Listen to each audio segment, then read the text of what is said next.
Sul on olemas suurepäraselt ettevalmistatud esinemine. On tekst, millel on loogiline ülesehitus, see kõlab hästi ja on täis huumorit ja säravaid näiteid.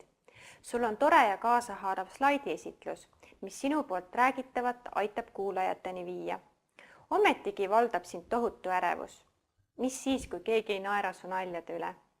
Mis siis, kui sul läheb kõik meelest, mis sa ütlema pidid? Mis siis, kui su hirm paistab välja?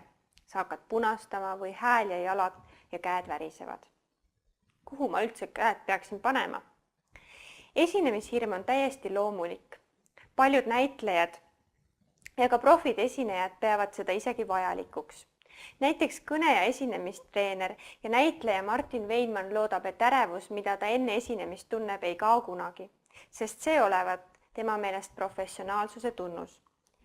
See tähendab, et sul ei ole ükskõik sinu publikust ja sa tahad, et su esinemine oleks hea.